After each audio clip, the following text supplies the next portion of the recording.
Time for the 49ers Rush Podcast. We are up to number 32 in the 49ers roster countdown, and we've got Colton McKivitz, offensive lineman from West Virginia, country boy to the extreme. His dad, growing up, used to skin raccoons and make hats out of them. So just if you want to know who Colton McKivitz is, man, this guy is country, raised in Eastern Ohio. And whenever you walk away from today's film, you're going to be able to see what he was able to accomplish in college at West Virginia, which was incredible. We're going to throw some of that game tape up. We're going to go through his background. We're going to go through what he accomplished in high school, which all-state basketball player, athleticism's extreme, his draft profile, what he's accomplished in his 2 years with the 49ers, and most importantly, what is Colton McKivitz going to be able to do moving forward for the 49ers? We've got him number 32, which should tell you something.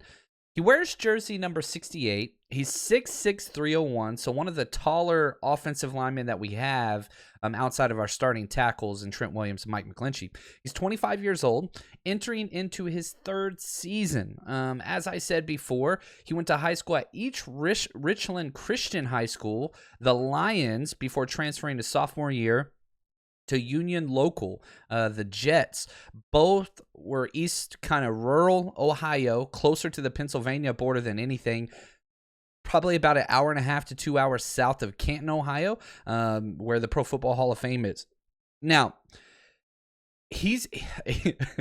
there's a lot of fun things about this kid, okay? Let's just be real honest. Son of Matt and Wendy McKivitz. Again, dad made skin raccoon hats growing up. He's got one of two children. He graduated in December of 2019, Colton McKivitz, with his bachelor's degree in wildlife and fisheries resources. Fishing is very, very important to him. When asked about one of his memorable moments in his life, he talked about how he could remember when he was 3 years old and he caught his largest fish ever, an 8-pounder. Catfish, I believe, a bluegill. Yeah, he talked about being a bluegill. Big country music fan, Kenny Chesney, Zach Brown Band, all those different things. And what's crazy is, as big as this guy was, basketball was his original sport. 4-year Letterman All-State basketball player his senior year. He didn't start playing football until he transferred his sophomore year in 2012 to Union High School, which, is interesting to me because this dude has nasty, mean, punishing written all over him. Now, a couple other things that I think is really, really important to him, and just getting to know who he is. His high school retired his jersey. Went back in September of 2019. They retired the number 53, which is incredible. Again, small town. They buy into these players that go on and achieve all these big things, but what he accomplished in high school was just impressive. Listen to these different things. 3-year starter. Remember, he only played 3 years. 2-year team captain. He played in the Ohio North-South All-Star game, which is a big deal in Ohio. 2014 All-Ohio first team, so all-state basically. All-Ohio Type 15 lineman, the Wheeling Intelligencer All-Valley team, 3-time AP Division First District team, selected 3-time All-Ohio Valley Conference First team, that's all-state. Good gosh.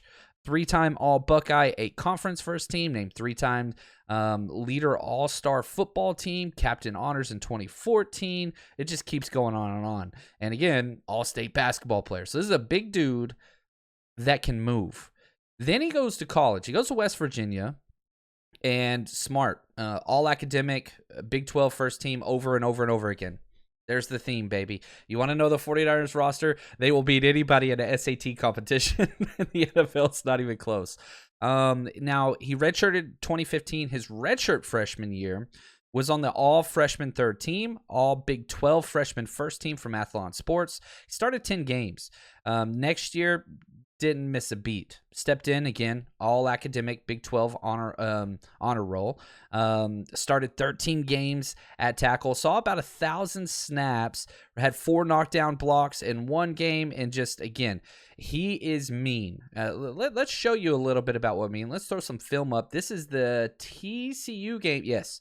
West Virginia versus TCU, he plays left tackle. And so you'll see him on the left side, offensive left tackle, number 53, as we go through this.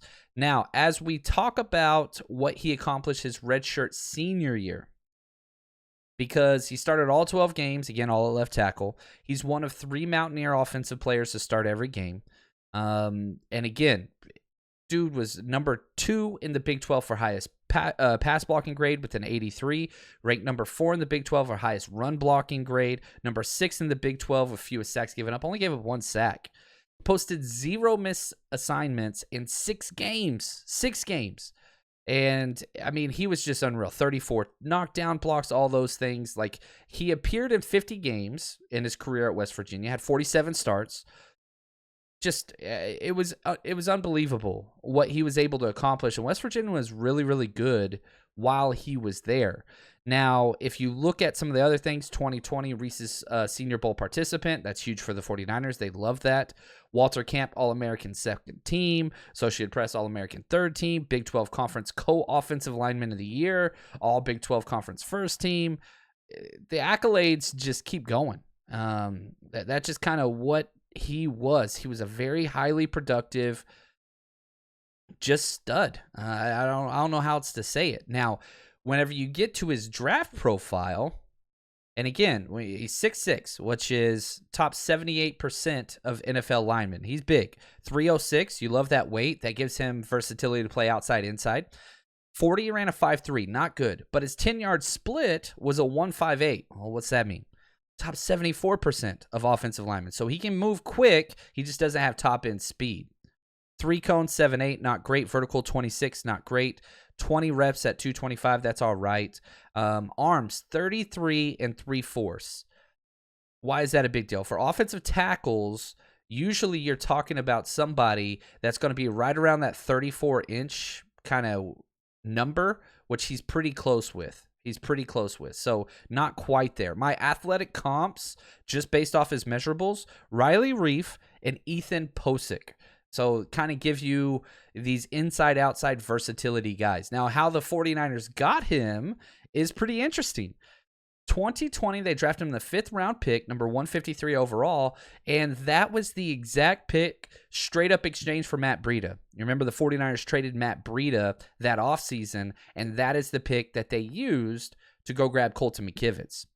Now, here's where it gets a little crazy alternative universe thing. Kyle Shanahan said after the draft, if the Trent Williams deal fell through, which they traded for Trent Williams on day 2, they drafted Colton McKivitz day 3.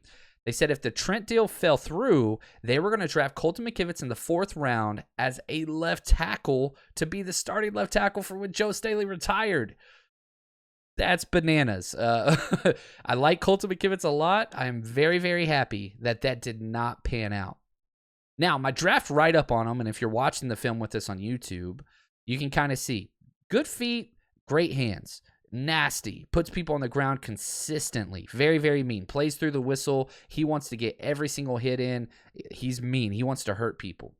But he's too high. Way too high. For somebody that's 6'6", his hip flexibility, his knee bend, not great. Whiffs on a block every 1 to 2 games. Weight gets in front of his feet because he's trying to deliver that knockout blow too much. Very, very strong and a lethal punch. Bully mentality, blocks well in space. Now, some of the issues that I had with this tape, West Virginia didn't pull the tackles very often, so you didn't get to see him block in space very much. He has no drop step. He shuffled, literally a shuffle step in pass pro instead of a kick slide. That has not been developed near as much as what you would like to have seen. He's got good athleticism, but it's just, I don't know. There's just so much to be wanting when you watch him play tackle. Now, when they drafted him, John Lynch said, as he says with every single offensive lineman they've ever touched, he can play outside, inside, and that's what he's done. 2020, he played inside at guard. 2021, really didn't get much playing time at all, but the game he did play, played at left tackle. I don't think he's a tackle prospect. I really, really don't. I think he's a guard prospect. Now, if you look at, once he was drafted number 153 overall, Colton McKivitz, you know, he was on the team for a while, but last year they cut him. on the last roster cut down, they waived him August 31st, and he cleared waivers. They brought him back as a restricted free agent, and I think that this is important because there's 3 guys that are fighting for a similar spot. Justin School, Colton McKivitz, and Jalen Moore. Now, if McKivitz beats out Jalen Moore, I expect Jalen Moore to get the treatment that Colton McKivitz got last year, where Jalen Moore gets waived and then brought back on the practice squad if he clears waivers. Very similar to what happened to McKivitz last year, which I think is an important lesson. We have this mentality as, fans and people who cover the 49ers that if you cut somebody, they're gone forever. And sometimes that does happen. But most often for these back-end roster guys, I don't know. I think Colton McKivitz could be cut and be brought back again because only teams that would want Colton McKivitz have to run a Shanahan kind of outside zone scheme, which, there are about 6-7 teams in the NFL that do that, but I don't think he's highly regarded as a tackle prospect. If he was just a guard, then maybe.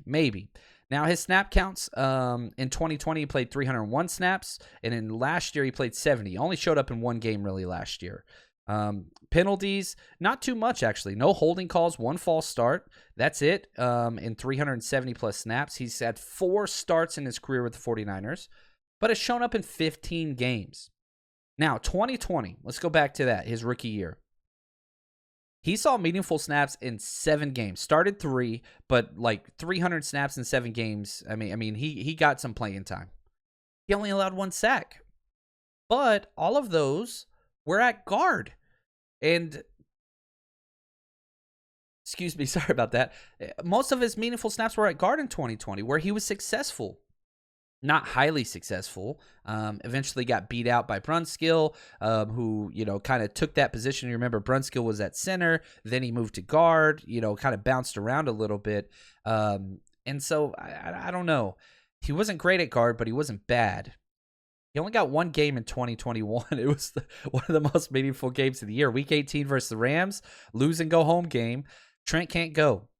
He steps in, got every single offensive snap, which was a surprise. A lot of people thought Jalen Moore would get that. He gave up 2 sacks, 2 hurries, and finished with a 55.5 PFF grade. The film wasn't much kinder to him either. And now, to be fair, your first start in a year and a half, and you go against Von Miller in a Week 18 game. Not ideal, but it's the NFL. You got to go. He got a couple, relieved Trent Williams on a couple series. I think he got 7 more snaps in the playoffs, but that was about it. And he started left tackle all of camp. Trent Williams getting the star treatment as he deserves, but they've got him working left tackle still. I hate that he's not at guard. He did get some backup snaps at guard, but primarily left tackle is where he's been playing. The thing that we got to pay attention to, and one of my favorite training camp battles, is going to be this battle for the swing tackle. Justin School, Colton McKivitz, Jalen Moore. I don't think you keep more than one of these guys. I really don't. I think you keep 1. Maybe 2, but no way they're keeping all 3 of these guys. So, and why do I have him at 32? If I feel like there's a chance he can't be kept, because he could start week 1. This guy could be your right tackle starter if Mike Mcclinchy's not healthy.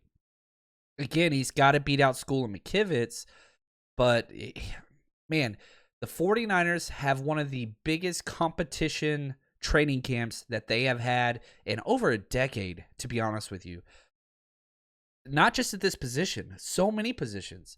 So whenever we get into this, this kind of midway point, this purgatory 30s and high 20s, some of these guys might not even make the roster. Even though we have them at 32 and 53 make the roster, this guy will be starting week 1 or will be waived.